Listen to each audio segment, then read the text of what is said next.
Hey guys, Cyber. Relax, I was just gonna get there. Anyway, as this little buddy was saying, 80% of you aren't subscribed to the channel, so hit that subscribe button. It really helps. Hey, what Pokemon are you?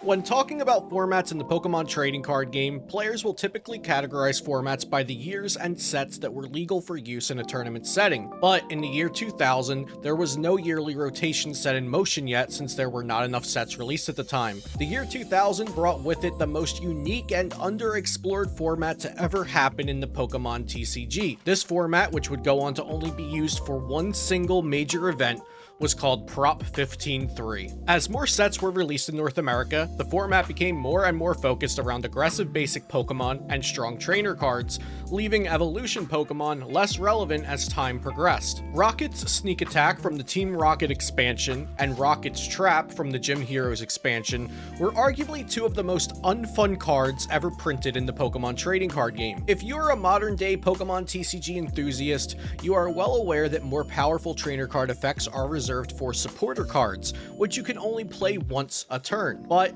in the early days of the game, there was no such thing as a supporter card, which means you would be free to play 4 Rocket's Sneak Attack and 4 of the Rocket's Trap, all in one turn hypothetically.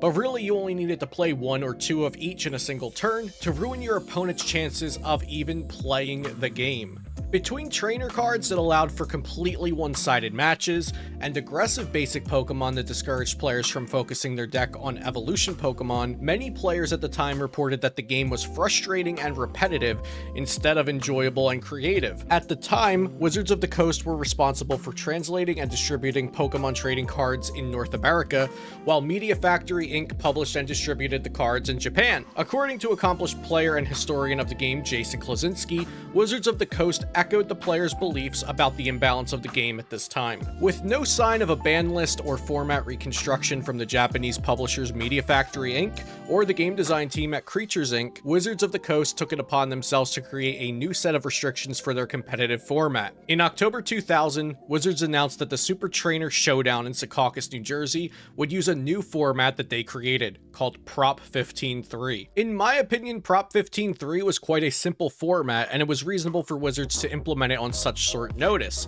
since they did not ban any cards, and they did not introduce any new gameplay rules or mechanics. The Prop 15-3 guidelines were as follows. Players must build their 60-card decks with a maximum of 15 trainer cards, and no more than 3 copies of any card, excluding basic energy. Between 3 age divisions, over 700 players gathered for the Secaucus, New Jersey Super Trainer Showdown on November 18th, 2000. Players in attendance who went on to have many accomplishments in the game include Benjamin Salk, Jimmy O'Brien, and Jason Klaczynski. The Masters division was won by Tom Hanley, piloting a deck with all 3 of the Haymaker cards, Scyther, Electabuzz, and Hitmonchan, as well as Rocket Zapdos, which was probably the strongest non-Haymaker basic Pokemon at the time, and a 3-3 line of Clefable, which was just an incredibly efficient attacker. The runner-up in Masters Division also included a 3-3 line of Clefable, and 2 out of the 3 Haymaker Pokemon, Scyther and Hitmonchan, accompanied by Magmar from the Fossil set in lieu of Lightning Energies for Electabuzz.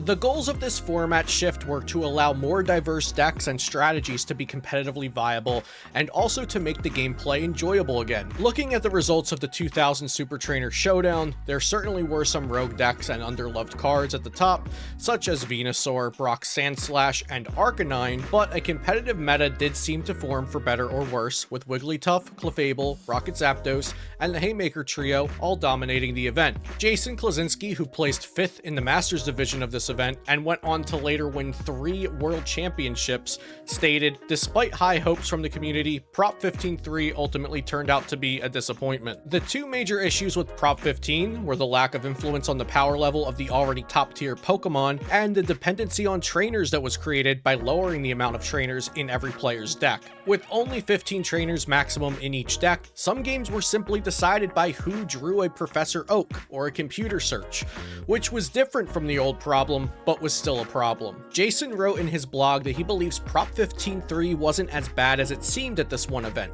since players didn't have time to experiment more with the format. I tend to agree that players weren't used to leaning on support Pokemon for consistency in the absence of trainers, but I'd also say that Prop 15.3 feels like a glorified theme deck format at most times. Although the selection of Pokemon and the restrictions of the format make deck building for Prop 15.3 somewhat enjoyable. Regardless of mine, Jason's, or anyone else's opinion on the format, it was never played in a sanctioned event again after the 2000 Super Trainer Showdown. What do you think? Should Prop 15.3 be considered an official format in the history of the game?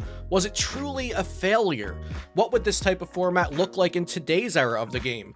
Let us know your thoughts on this truly fascinating Pokemon TCG format in the comments section down below, and be sure to subscribe to Beastcoast Pokemon for more content. I'm Luke from Celio's Network, and have a great day. Thanks for watching.